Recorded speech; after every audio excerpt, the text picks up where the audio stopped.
Indri? Ia menghampiriku. Iya betul, jawabku. Karyawan baru ya? Tio muncul dari dalam kios. Iya kak, kenalkan aku Santi. Ia menjabat tangan Tio. Aku Tio, dan ini Inun, ujar Tio. Santi menjabat tanganku juga. Tio mempersilakan Santi untuk masuk. Gimana di jalan? Nyasar nggak? Tanya Tio sambil memasukkan tas Santi ke dalam loker. Enggak kok, malah tadi dibawa ke jalan pintas sama sopir bajainya. Wah, jalan pintas di mana tuh? Aku nggak tahu sih, lupa nama jalannya. Cuma tadi tuh sopir bajainya lewat jalan kecil di kuburan yang nggak jauh dari Kuningan. Oh iya. Tio terlihat seperti mengingat-ingat jalan itu. Santi terlihat masih sangat muda. Mungkin saja dia baru lulus SMA, sama sepertiku. Pas awal-awal kenal sama dia, aku tidak terlalu aktif mengajaknya bicara. Suasana hatiku sedang tidak bagus. Aku tetap kepikiran Birisma dan juga pembunuhan semalam. Apa aku lapor polisi saja? Tapi aku tidak punya bukti apapun. Bu Indri pasti sudah melenyapkan semua barang bukti. Oh, atau bahkan mayat lelaki tua itu sudah ia lenyapkan. Satu-satunya orang yang bisa kupercaya adalah Mbak Tania. Mungkin nanti aku akan memberitahu padanya tentang pembunuhan yang dilakukan Bu Indri. Kuperhatikan Santi bekerja dengan cekatan. Dia terlihat sudah biasa melayani pelanggan. Aku dan Tio benar-benar sangat terbantu dengan adanya Santi. Dia bahkan sudah bisa menjadi kasir. Caranya menghitung uang juga terbilang cepat. Saat kami sedang sibuk melayani pelanggan, tiba-tiba Bu Indri datang. Ia mengenakan celana jogger, sepatu sport, dan kaos olahraga.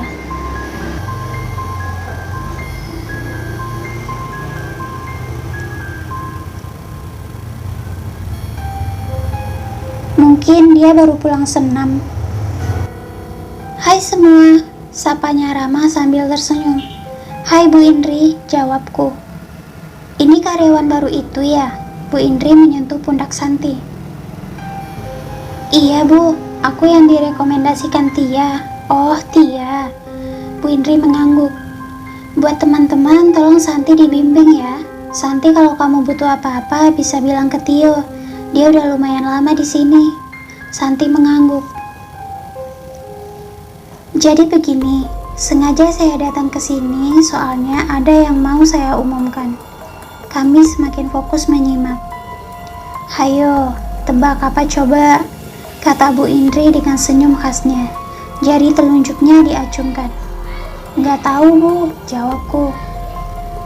Besok saya mau ajak kalian makan malam di rumah saya. Kulihat Tio dan Santi sumringah. Terlihat senang mendengar undangan itu. Dalam rangka apa ya Bu? Tanya Santi yang senyumnya masih mengembang. Anak saya ulang tahun. Bu Indri bertepuk tangan. Oh iya, buat Inun wajib hadir ya.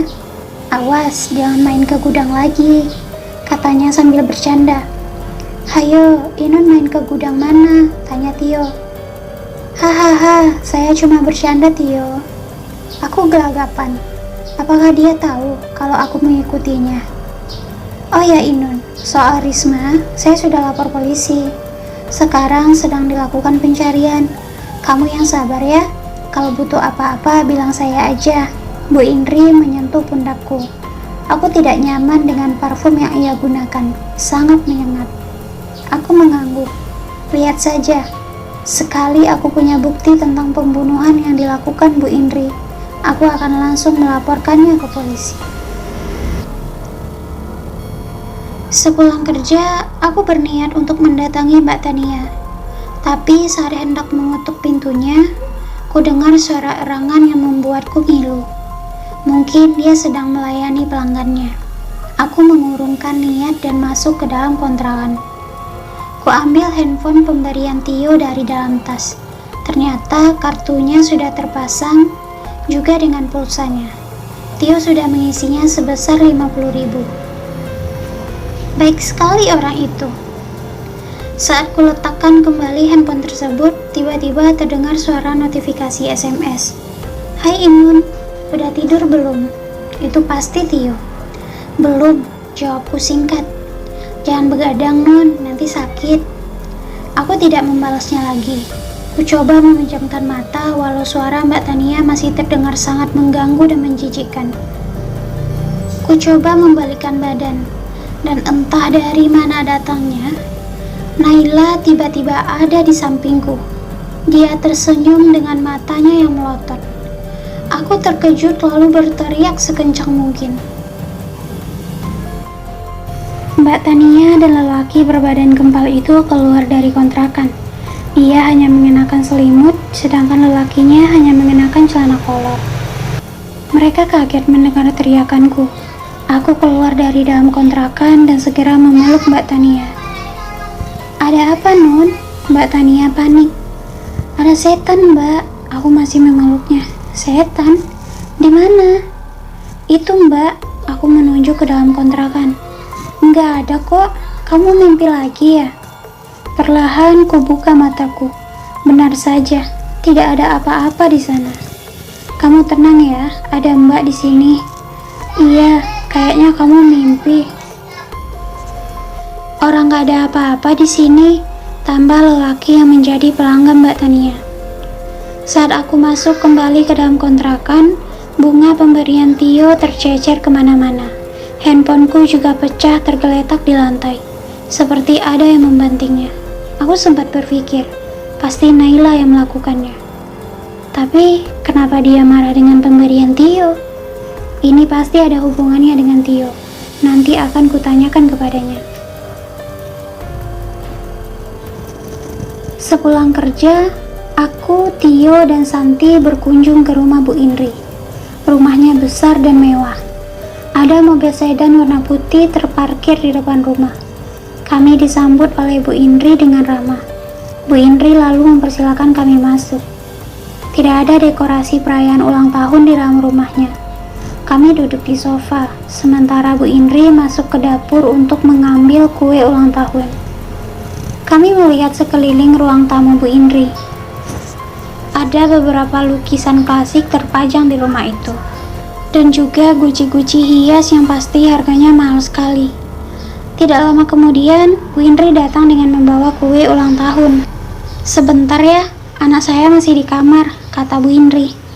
"Iya Bu," jawab kami kompak. Nah, itu dia. Dari dalam kamar, seorang lelaki tua menuntun anak perempuan yang matanya ditutup dengan kain. Kukira lelaki tua itu adalah ayahnya, sementara anak kecil itu dari perawakannya kutaksir berumur 7 tahunan. Ketika penutup matanya dibuka, ia terlihat sangat gembira. Pesta sederhana itu berlangsung dengan baik. Kami memakan kue ulang tahun bersama-sama. Setelah itu, Bu Indri juga menyuguhkan nasi kuning lengkap dengan lauk pauk. Setelah kenyang, kami lalu pamit pulang. Aku pulang naik bajai seperti biasa. Awalnya Tio mau mengantarku, tapi aku menolaknya. Anehnya, aku merasa ada yang mengikuti bajai yang kutumpangi dari belakang selama di perjalanan. Kusuruh sopir yang membawaku untuk memacu bajai lebih cepat. Perasaanku mulai gelisah. Tepat di gang sepi, 2 mobil sedan hitam menghalangi bajai yang kutumpangi. Mereka turun dari dalam mobil. Ada 4 orang yang semuanya berbadan kekar. Mereka kemudian memukuli sopir bajai yang sempat melawan. Wajah sopir bonyok, bahkan sampai tak sadarkan diri. Aku berteriak minta tolong, tapi tidak ada yang mendengar. Tubuhku ditarik paksa. Aku dibawa masuk ke dalam mobil mereka. Mulutku dilakban, kedua lenganku diikat kuat, juga dengan kakiku. Aku sama sekali tidak bisa berkutik. Mobil yang mereka kendarai melaju dengan cepat di gang perumahan yang sepi. Hingga sampailah aku dibawa masuk ke sebuah gudang. Dan gudang itu adalah tempat Bu Indri membunuh lelaki tua. Tubuhku digotong. Di sana ada Bu Indri sedang duduk sambil merokok di atas kursi kayu. Kulihat sekeliling, ini gudang besi tua. Banyak tumpukan besi tua di sana-sini. Lantainya tanah dan berdebu. Lampunya terang benderang. Aku didudukkan di atas kursi kayu lalu diikat dengan sangat kuat. "Hai Inun," kata Bu Indri sambil merokok santai. Aku berontak. Tubuhku berguncang tapi ikatan itu sangat kuat. Bu Indri menggerakkan jarinya, memberi isyarat kepada anak buahnya. Mereka langsung bergerak ke pojok gudang lalu muncul kembali dengan membawa kantong mayat. Salah satu dari mereka menyerahkan masker kepada Bu Indri. Segera wanita itu memakainya. Begitupun dengan para lelaki itu. Kantong mayat dibuka. Kulihat mayat perempuan yang mulai membusuk di dalam kantong itu. Meski rusak, aku masih sangat jelas mengenalinya. Birisma. "Nun, saya yang membunuh bibimu. Dia saya jadikan tumbal untuk pesugihan. Soal pacarnya itu, saya sengaja menggantungnya agar orang-orang menyangka kalau dia bunuh diri. Padahal saya juga yang membunuhnya. Tepatnya orang-orang pesuruh saya yang sudah ahli dalam membunuh." Aku terkejut mendengar penjelasan Bu Indri. Sudah kuduga kalau dialah dalang dari semua ini. Aku semakin terkejut saat melihat dua makhluk cebol muncul dari belakang kursi Bu Indri. Makhluk itu gondrong, tubuhnya berwarna hijau dan bertaring panjang hingga menyentuh tanah. Air liur mereka menetes ke tanah. Aku yakin mereka makhluk gaib pesugihan Bu Indri. Saya sebenarnya hanya butuh tumbal wanita, tapi siapapun yang menghalangi pesugihan saya akan saya bunuh. Bu Indri semakin naik pitam. Lanjutnya, termasuk lelaki tua yang kamu saksikan, Nun. Dia saingan kita di mall. Dasar lelaki tua, tidak punya otak, berani-beraninya dia dagang nasi padang yang sama. Bu Indri kembali menyalakan rokok. "Ngomong-ngomong, kerjamu bagus, Nun. Saya suka." Bu Indri berdiri. Ia mengambil sebuah pisau dari seorang lelaki anak buahnya. Dadaku turun naik, keringat mengucur di dahi. Tubuhku berguncang mencoba untuk melepaskan ikatan. Tidak ada harapan sama sekali untuk kabur. Aku pasrah kalau memang harus mati saat itu. Kupejamkan mata. Dalam hati ku berucap, "Abah." Air mata menetes hangat di pipiku. Pisau itu ditusukkan tepat di perutku bertubi-tubi. Aku tidak tahu apa yang terjadi setelah itu. Tubuhku mati rasa dan aku tidak sadarkan diri.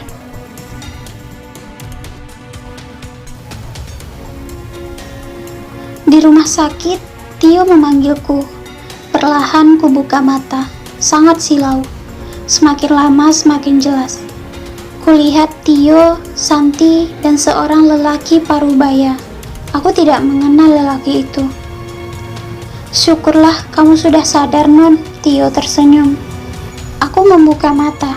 Aku tidak tahu kenapa aku bisa selamat dari pembunuhan malam itu. "Bapak ini, Nun. Bapak ini yang nyelamatin kamu," kata Tio. "Iya betul Kak Inun," tambah Santi. "Terima kasih Pak," kataku parau. "Sama-sama Neng. Panggil saja Pak Kardi. Saya ini pedagang nasi goreng. Enggak sengaja pas saya lewat gudang itu, ada orang yang menggotong cewek. Jadinya buru-buru saya lapor polisi. Saya lagi nyari polisi yang biasanya bertugas di lampu merah. Mereka langsung membawa rombongan ke gudang untuk menyergap. Untungnya, Neng masih bisa diselamatkan," jelasnya. Aku sangat bersyukur masih bisa selamat dari pembunuhan itu. Sekarang, Bu Indri dan anak buahnya sudah ada di penjara, Nun. Jangan khawatir, kita bisa nyari kerjaan baru, ujar Tio. "Aku mau pulang saja," ucapku. "Jangan pulang, Nun. Kita bisa cari kerjaan baru," Tio memaksa. "Enggak, Tio. Aku mau pulang." "Ya, memang sebaiknya Neng pulang dulu saja. Nanti kalau mau ke Jakarta lagi silahkan," saran Pak Kardi. Beberapa minggu kemudian aku sembuh. Aku lalu mengikuti persidangan Bu Indri. Ia dijatuhi hukuman mati atas 2 kasus pembunuhan berencana yang ia lakukan, ditambah dengan percobaan pembunuhan terhadapku. Aku tidak melihat wajah penyesalan atau ketakutan Bu Indri. Ia tetap tersenyum ramah kepadaku. Entah apa yang terjadi pada wanita itu, aku tidak tahu. Setelah selesai, aku langsung pulang. Tio mengantarku ke stasiun Tanah Abang. Ia juga memberiku ongkos pulang. Ada hal yang masih ingin kutanyakan kepadanya tentang Naila. Siapa dia? Kau tahu siapa Naila? Tanyaku. Kami berdiri menunggu kereta datang. Naila? Dia mantanku, Nun. Bekas pekerja mal yang mati bunuh diri. Kau yakin dia mati bunuh diri? Tanyaku. Maksudmu? Tio, di mal tempat kita kerja, pedagang di sana bersaing dengan melakukan pesugihan. Bahkan mereka rela menumbalkan para karyawannya. Aku yakin mantanmu itu mati sebagai tumbal. Tio terdiam. Ia seperti sedang mencerna penjelasanku. Itu kejadian sudah lama, Nun. Aku doakan saja semoga Naila tenang, kata Tio. Kereta datang. Aku bergegas masuk ke dalam gerbong. Namun Tio menarik lenganku. Nun, aku sayang sama kamu. Wajah Tio tampak sedih. Terima kasih sudah sayang sama aku, Tio. Sampai jumpa lain waktu. Aku menyingkirkan genggamannya dan bergegas masuk ke dalam kereta. Aku duduk di dekat jendela. Kulihat Tio masih berdiri di sana.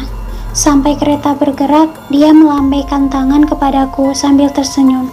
Semakin jauh, semakin jelas. Ada sosok Naila yang juga berdiri di samping Tio. Ia melihat tajam ke arahku, seperti sedang marah.